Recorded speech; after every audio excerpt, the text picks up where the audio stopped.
Você vai falar um verso, Cris? Não? Nós vamos começar com um verso hoje, porque sempre tem temas que nos deixam com muitas perguntas e o coração e a cabeça em ebulição. E ontem eu lembrei desse verso. Pergunta: tem paciência com tudo não resolvido em teu coração e tenta amar as perguntas em ti, como se fossem quartos trancados ou livros escritos em idioma estranho. Não pesquises em busca de respostas que não te podem ser dadas, porque tu não as podes viver, e trata-se de viver tudo. Vive as grandes perguntas agora. Talvez num dia longínquo, sem o perceberes, te familiarizarás com a resposta. Rainer Maria Rilke.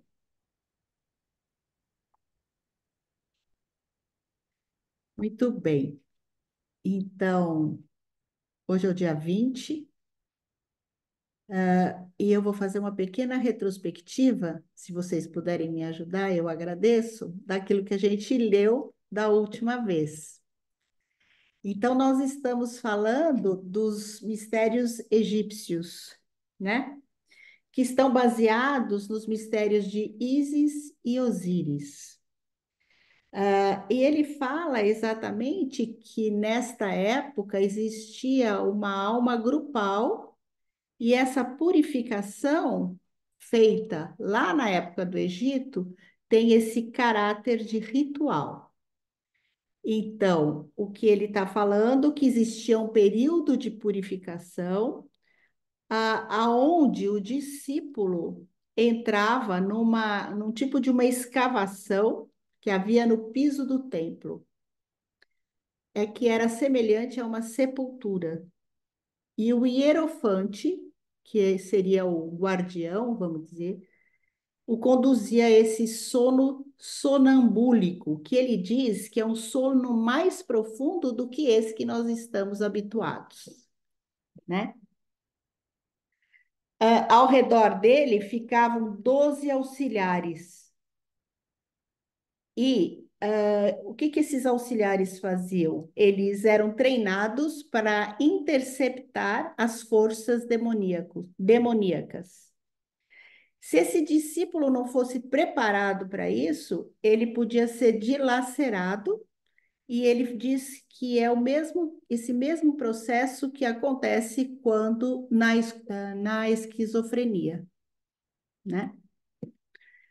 Bom, então o discípulo era visto através dos olhos desse sacerdote, né? E ele via o quê? Ele vivenciava todas as forças do corpo astral, do corpo etérico e do corpo físico. Então, o corpo astral, ele vivenciava tudo aquilo que ele não tinha feito, né? Todos os pecados de omissão eram vivenciados como um sentimento de desolação por esse discípulo. E isso, se não houvesse preparação, levaria ao suicídio. E daí ele encontrava com o guardião do limiar, ou seja, essa figura que ele próprio tinha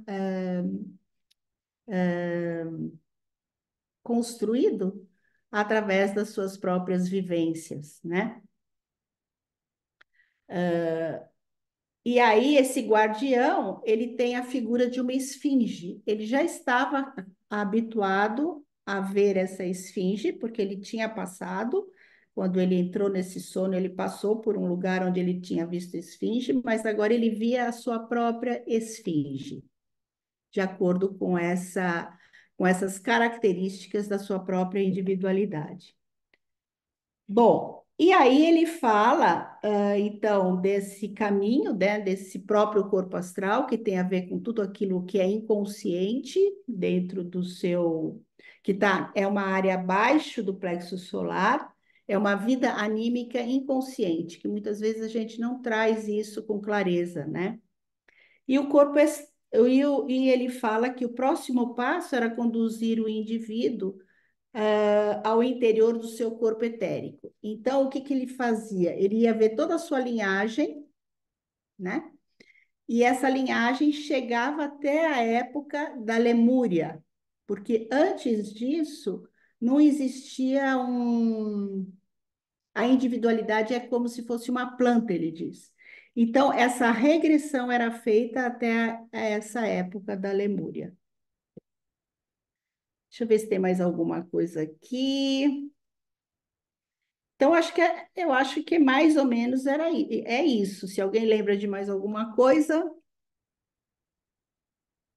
então ele está falando dessa purificação do corpo astral e dessa purificação do corpo etérico. E o corpo etérico tem a ver com a saúde, né?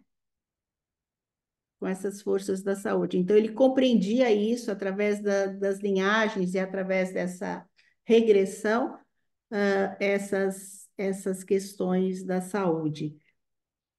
Acho que é isso. E isso se relaciona a esses mistérios egípcios, essa maneira de fazer essa iniciação está relacionado ao que a gente entende hoje em dia como alma da sensação. Não sei se vocês têm mais alguma coisa, se não, vamos continuar. Continuamos? Tá. Então, nós estamos na página 28. Eu não sei se eu já falei que hoje é o dia 20 de fevereiro de 2024. Estamos no primeiro parágrafo da página 28 no meu livro. Que é a edição mais antiga. Nessa edição atual é a página 27, segundo parágrafo. Também Moisés, que havia recebido uma iniciação egípcia, reconheceu como sendo na Lemúria o início da humanidade. O paraíso é uma memória, na Lemúria, do desenvolvimento hiperbóreo precedente. Mas o discípulo egípcio tinha de descer mais profundamente ainda. Ele tinha igualmente de adquirir conhecimento das forças do seu corpo físico. Tinha de aprender como olhar esse corpo físico a partir do seu interior e vivenciar como as características tribais e raciais estavam impressas nele. Ele aprendeu a retornar à época em que surgiram as raças. Então, aprendeu quais contribuições sua raça tinha de fazer para o desenvolvimento da humanidade. Ele precisava desse insight para ser capaz de liderar seu povo no caminho certo, como um iniciado. A força mais poderosa, atuante no mundo etérico, que os egípcios conheciam, era Tote, Hermes, Mercúrio. Então, Tote era o nome egípcio, Hermes era um nome grego e Mercúrio era o nome romano, para a mesma entidade. Hermes Trismegistus, o maior dos três, era o hierofante original e o fundador dos mistérios egípcios. Na Bíblia, ele aparece como Enoque, que simplesmente significa o iniciado.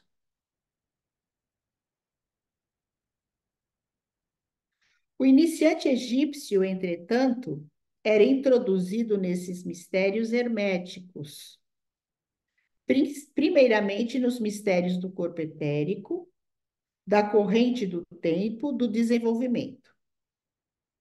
Hoje, qualquer pessoa que involuntariamente, sem preparação, sinta irromper as forças do seu mundo orgânico etérico, torna-se prisioneira das forças que dominam sua consciência.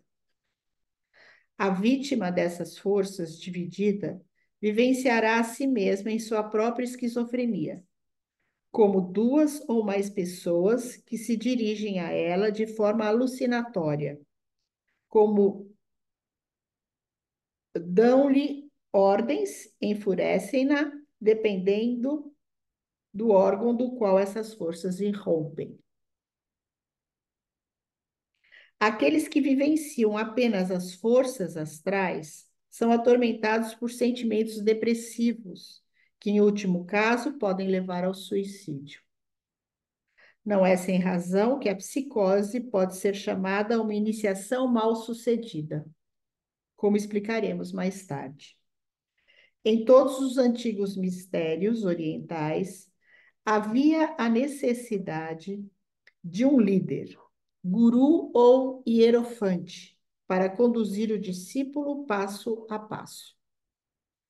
Os mantras dados pelo líder durante o período de preparação eram impregnados de seu poder pessoal.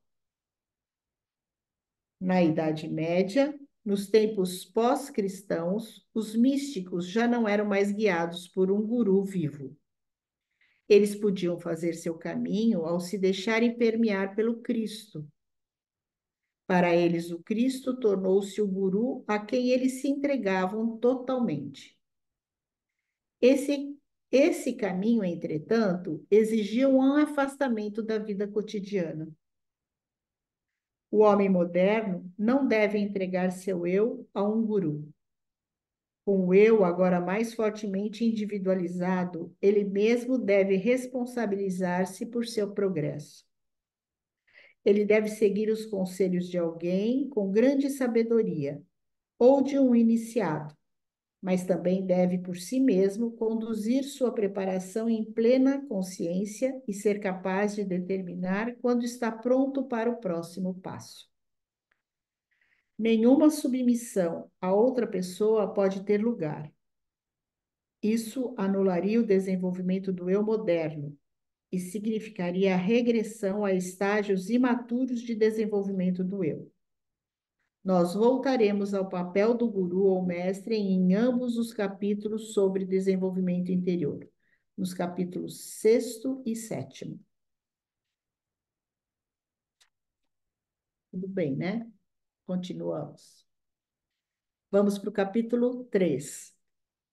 O caminho exterior, os mistérios nórdicos. Por causa de nossa natureza sensorial, nossa consciência diurna é confinada a uma consciência de aparência, já mencionada. A cada noite, ao adormecermos, nós transcendemos essa consciência superficial e penetramos em uma realidade espiritual que se esconde por trás dessa aparência. No momento em que adormecemos, ao abandonarmos a consciência sensória, nós penetramos num mundo povoado por elementos e seres dos quais, no mundo sensório perceptível, vivenciamos apenas os efeitos. Mas, ao adormecer, nós perdemos nossa consciência diurna.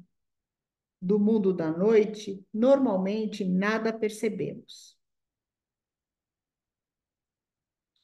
Um caminho de iniciação exterior significa manter nossa consciência quando adormecemos, cruzar o limiar conscientemente.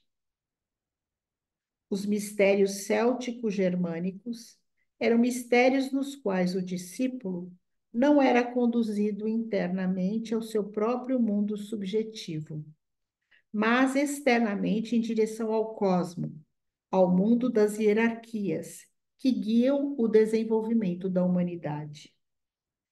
Esses mistérios nórdicos expandiram-se por toda a Europa e o sul da Rússia, até a velha Pérsia de Zaratustra. Enquanto o caminho interior conduz a experiências alucinatórias das próprias forças orgânicas, o caminho exterior conduz ao êxtase, a uma unificação das forças do cosmos. Isso significa uma diluição do eu, uma expansão do eu no cosmos, o que resulta em um progressivo enfraquecimento desse eu. A preparação, portanto, deve consistir no fortalecimento do eu, no desenvolvimento das forças extras do eu. Nos mistérios nórdicos, isso acontecia a partir do desenvolvimento da coragem. Os vários anos de preparação do pupilo consistiam numa série de provas de coragem, tanto físicas como morais.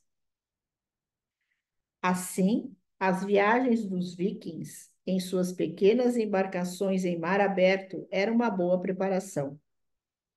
A coragem também era praticada nas batalhas e pela resistência ao terror. Quando se visita o santuário de Pedras Exteriores na Alemanha, entre Paderborn e Detmold, pode-se ver um imenso penhasco de 45 metros de altura. Entre dois penhascos, por cima de um escancarado abismo, pode-se ainda ver os pontos de apoio da assim chamada Ponte Pêncil, que era constituída de duas cordas com pedaços de madeira cruzados.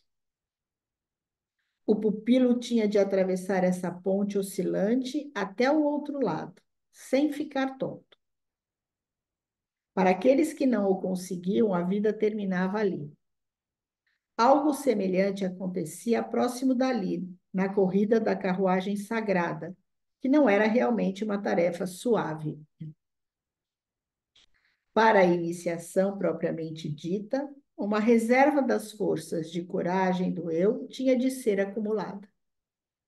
Pesadamente armados, legionários romanos, já endurecidos pelas batalhas, começavam a tremer de medo quando ouviam os gritos de guerra das hordas teutônicas em disparada. Os celtas guerreavam totalmente nus, com seus corpos pintados de azul e armados apenas com um pequeno escudo e uma longa espada. A reserva de forças da coragem que se manifestava nessa selvageria tinha um efeito mágico no povo do Sul, que não conhecia tais forças manifestadas dessa forma. Uma vez que o discípulo tivesse passado por todas as provas, era chegado o momento da iniciação.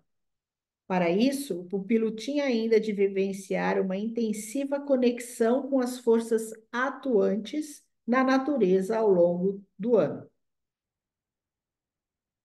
Então, o sacerdote o trazia, em plena consciência, ao contato com o mundo elemental. Em certo sentido, esse mundo sempre foi acessível ao povo nórdico daquela época. A natureza era povoada por elfos, duendes, gigantes do nevoeiro e da tempestade. Os últimos vestígios disso ainda podem ser encontrados na Suécia, na Noruega e na Irlanda. Mas a iniciação, a entrada nesse mundo, não era um mero encontro, como no mundo de vigília, e sim um tornar-se uno com o mundo elemental. O eu dissolvido nas tempestades era então lançado às profundezas da terra e passava através da rigidez gelada das forças do frio, como através do fogo ardente. A primeira libertação do eu era experimentada como um sentimento de felicidade e leveza, uma libertação do cárcere terreno. Isso significava que havia uma imensa tentação de permanecer nessa condição.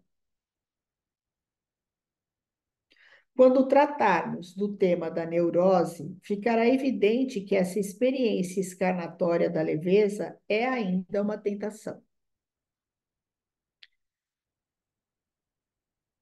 Aí, então, como um choque, acontece a transição para o cosmos, com o mundo elemental, como primeiro plano, resultando uma sensação de estar dividido pelas forças da terra, da água, do ar e do fogo.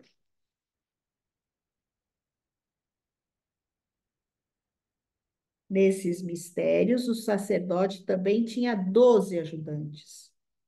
Eles se haviam preparado para esse papel, imbuindo-se completamente das forças e do caráter das estações do ano. Respectivamente, 3 ajudantes conectavam-se com cada uma das estações. 3 com o verão, 3 com o outono, 3 com a primavera e 3 com o inverno.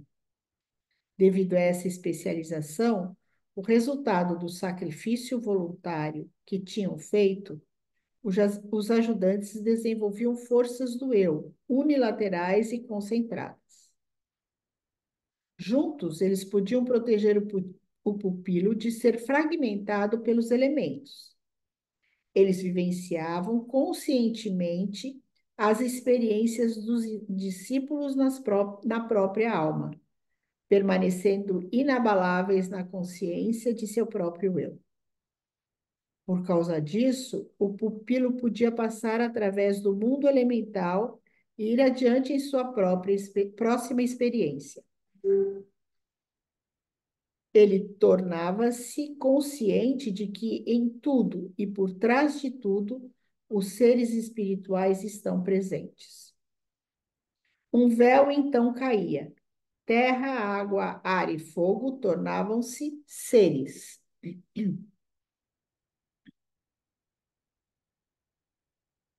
Uma grande imaginação, né?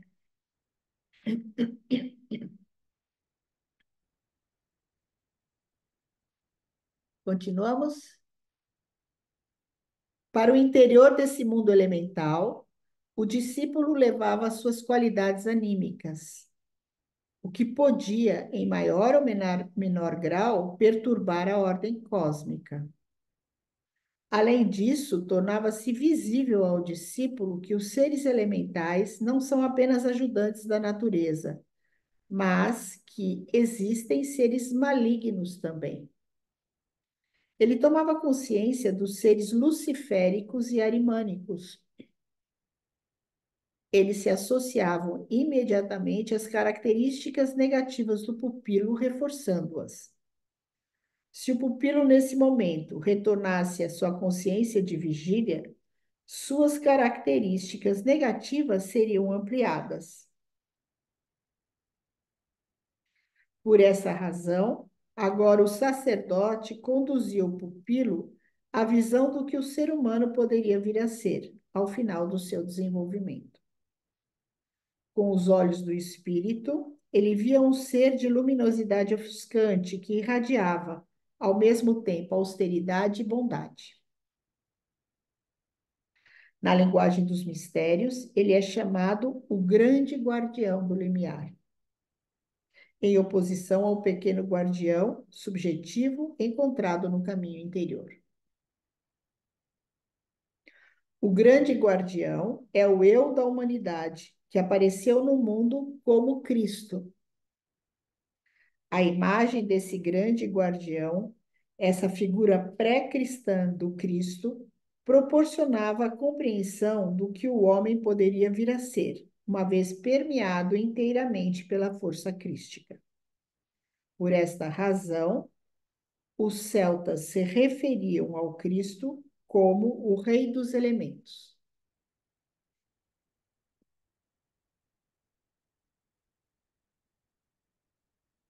Para o discípulo, esse encontro representava um golpe quase devastador em seu amor próprio. Ele agora via o que ele era e o que viria a ser. Em sua alma, jurava que para o resto de sua vida continuaria a lutar contra o egoísmo e contra a ganância do poder. Tendo suportado o encontro com o grande guardião, ele podia, via mundo elemental, atingir o mundo espiritual adiante. Nos mistérios germânicos, isso era denominado como o cruzamento da ponte Jalard. Além dela estava o mundo, segundo a terminologia da Índia antiga, conhecido como Kama Loka, nos termos medievais chamado purgatório. Aqui ele encontrava os mortos, na fase em que se penitenciavam de suas deficiências astrais terrenas e tentavam superá-las. Por trás disso estava o mundo da ordem e harmonia das forças planetárias, no qual elevados seres hierárquicos atuavam. Tendo inicialmente vivenciado as forças astrais inferiores nessa primeira esfera, purgatório, agora o discípulo aprendia a respeito das forças astrais superiores no reino da ordem e da harmonia cósmica.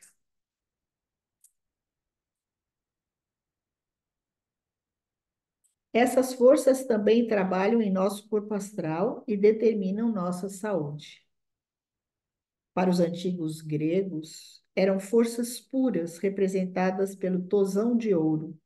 Estar à procura do tosão de ouro significava estar em busca de um caminho de iniciação. O povo do norte da Alemanha vivenciava esse mundo macroscopicamente como um grande relógio, com 12 grupos de seres espirituais, nosso zodíaco, e 7 ponteiros que iam ao redor, formando continuamente novas constelações. Nosso relógio, com 12 números e 2 ponteiros, é uma imagem reduzida disso. O ponteiro pequeno é o Sol e o grande é a Lua, representados em alguns relógios antigos. Com os 7 ponteiros, numerosas constelações poderiam surgir na totalidade da harmonia do mundo. Esse relógio cósmico formava palavras em uma linguagem espiritual, os signos do zodíaco como consoantes e os planetas como vogais. Compreender essa linguagem espiritual significava saber o que o momento exigia da humanidade. Esse era o fruto da iniciação bem-sucedida.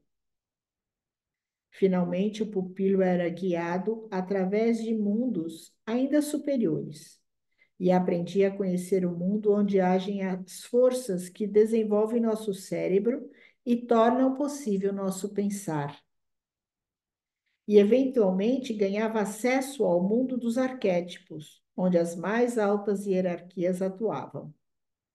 Jung encontrou uma imagem desse mundo arquetípico nos arquétipos de cada ser humano, nos arquétipos que cada ser humano carrega em si, mas que, no entanto, permanecem irreconhecíveis para a nossa consciência diurna. A iniciação não era experimentada da mesma forma por todos os discípulos. No mundo elemental, o caminho através do macrocosmo variava de acordo com o temperamento do discípulo.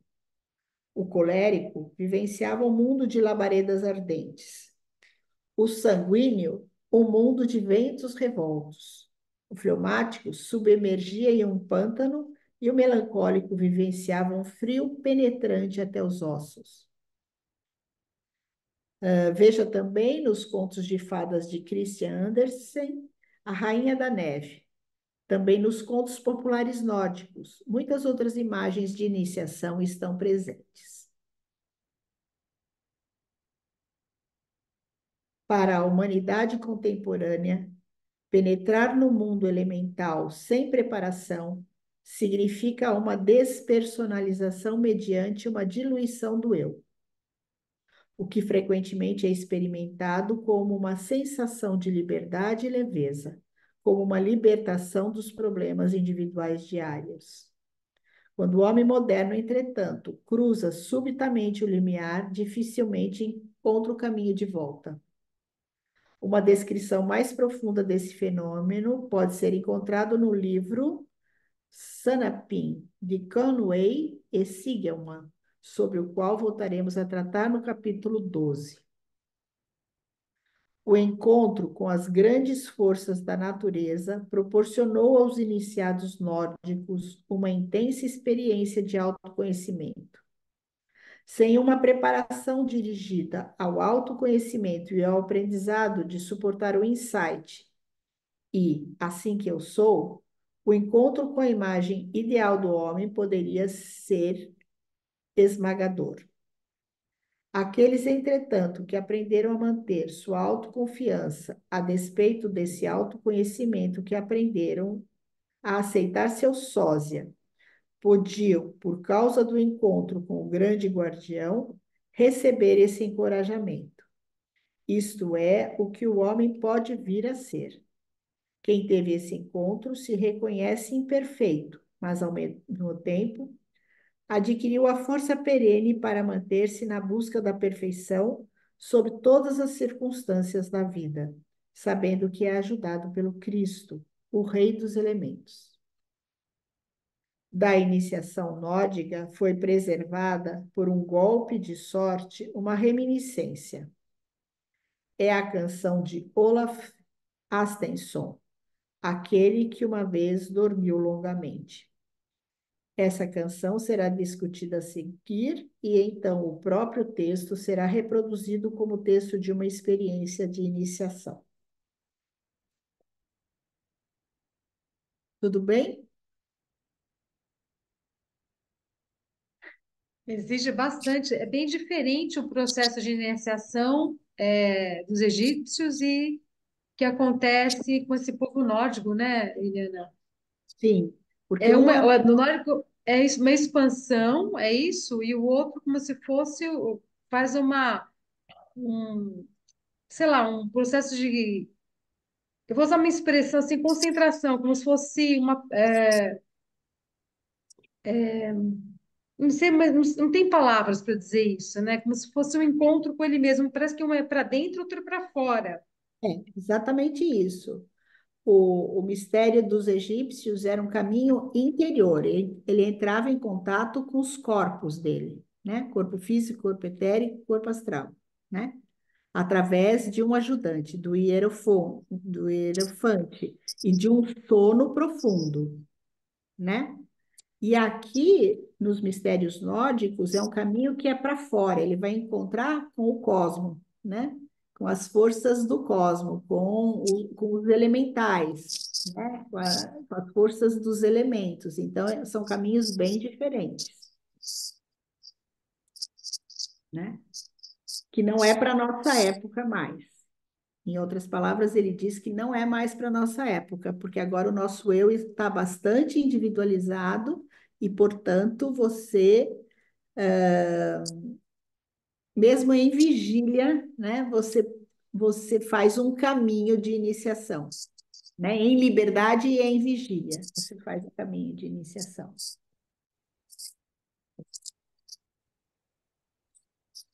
Continuamos mais um pouquinho? A canção do sonho de Olaf Astenson.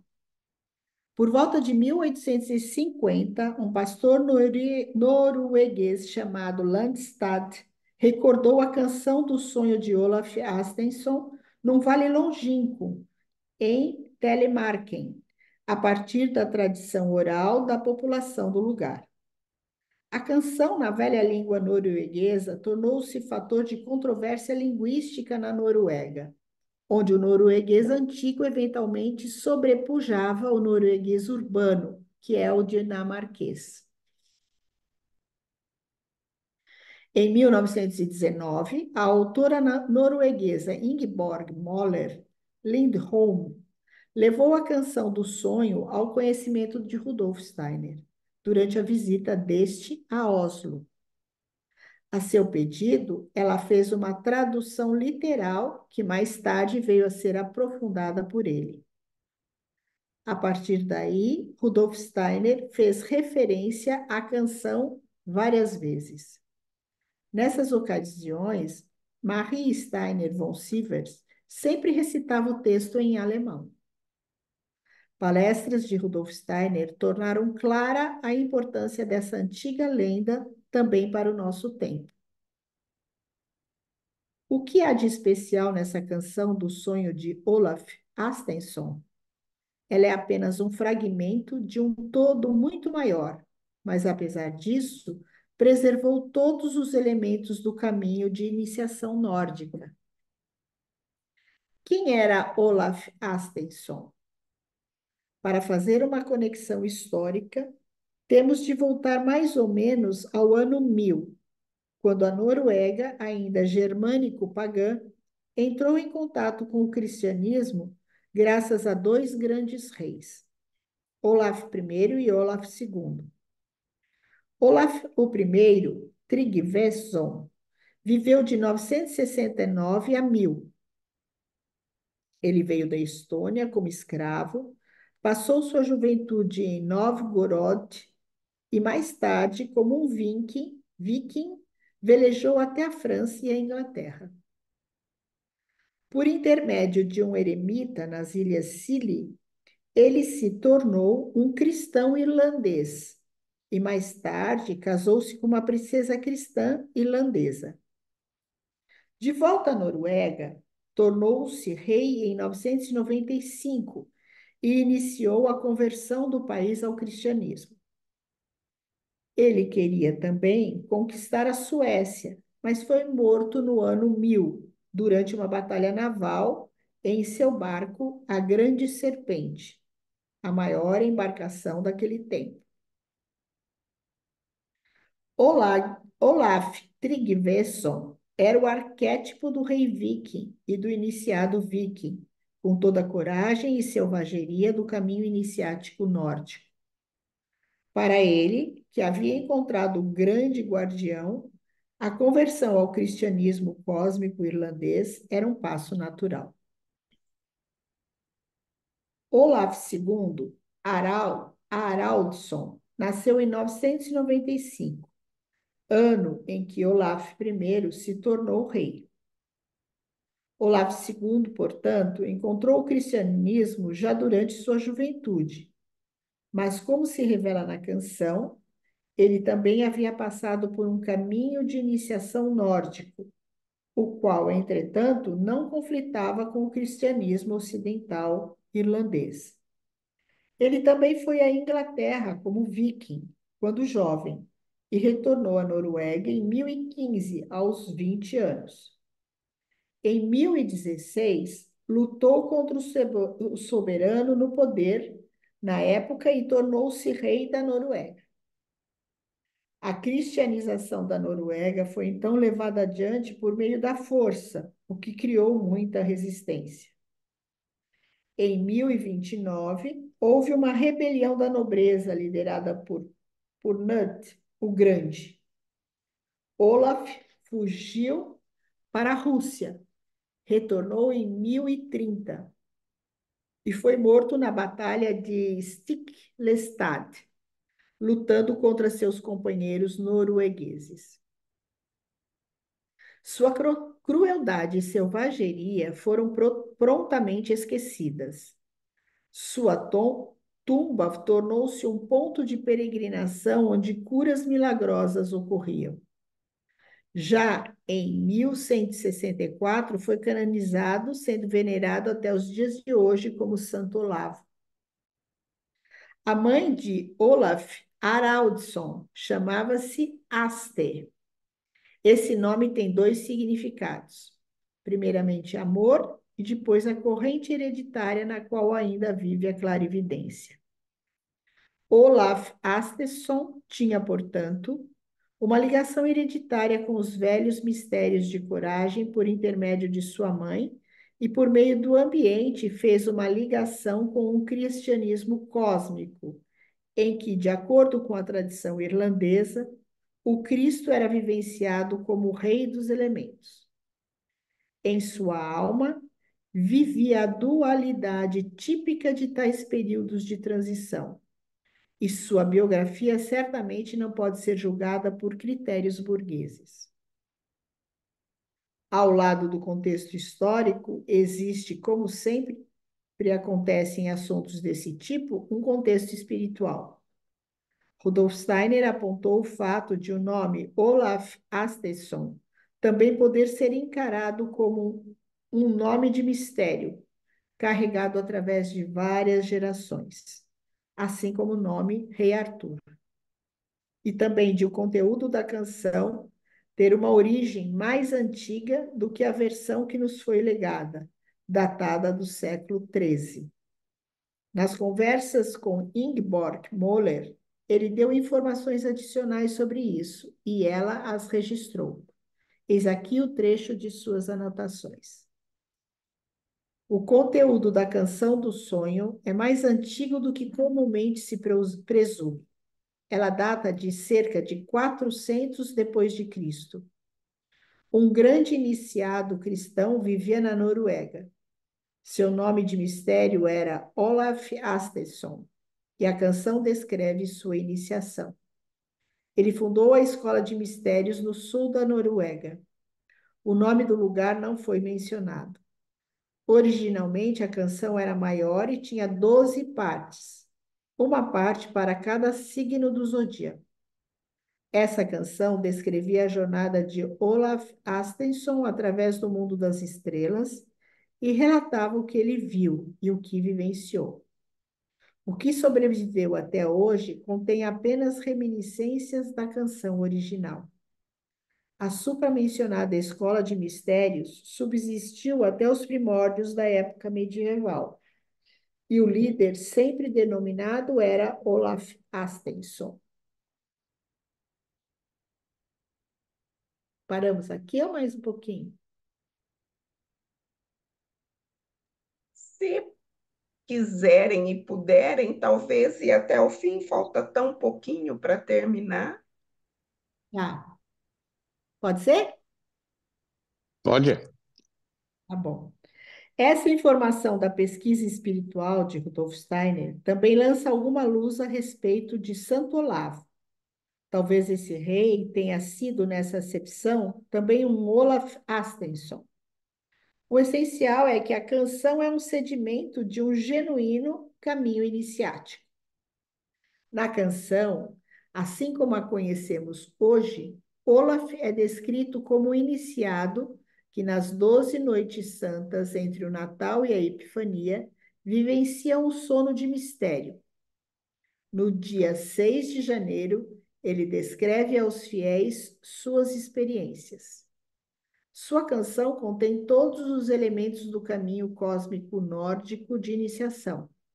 Porém, num período posterior, como resultado, elementos cristãos encontram-se misturados às imagens. Os estágios desse caminho são apresentados por um coro que se alterna. Em seguida, a uma introdução, o mundo etérico é mencionado. A lua brilha e há longos caminhos.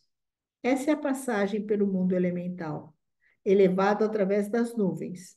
Ele é empurrado em direção a pântanos lodosos, cruza correntes divinas, viaja sobre prados espinhosos e vê as massas geladas como chamas azuis. Então, ele chega à ponte Jalard, que leva à região seguinte. A ponte é guardada por 3 bestas, cão, serpente e touro, uma espécie de esfinge nórdica, ou espírito da serpente, espírito do cão e espírito do touro. Somente aqueles que honram a verdade podem cruzar a ponte. Novamente, o caminho conduz através de pântanos, através de terra, através de massas de gelo. Ele escolhe a rota do inverno e, de longe, a luz do paraíso já irradia. Então ele vê a Mãe de Deus, que o envia ao purgatório, a área do Cama Louca, aqui chamada Bruksvalen. Não sei se eu leio certo essas palavras. O coro então muda. E lá, em Bruksvalen, o Tribunal das Almas. A seguir, Olaf vivencia todas as consequências da culpa terrena. Esta já é claramente uma região astral, do norte. Surgem espíritos demoníacos liderados pelo próprio Senhor do Inferno. Mas do sul surge São Micael, ao lado de Jesus Cristo. O Cristo aqui ainda é o juiz do mundo, o grande guardião, que observa Micael pesando as almas humanas. Então, vem a última parte, a bênção. O coro então diz: línguas discorrem, mas fala a verdade no julgamento final. O fiel da balança de Micael fala e a sabedoria ressoa no espírito. Essa parte, incidentalmente, dá a impressão de ser mais recente que as outras. Falta-lhe a forma rígida das partes anteriores. Durante sua viagem pelos prados espinhosos, Olaf rasga seu manto vermelho. Esse manto representa seu status real. Também no mundo além do limiar, o que significa ele foi plenamente iniciado.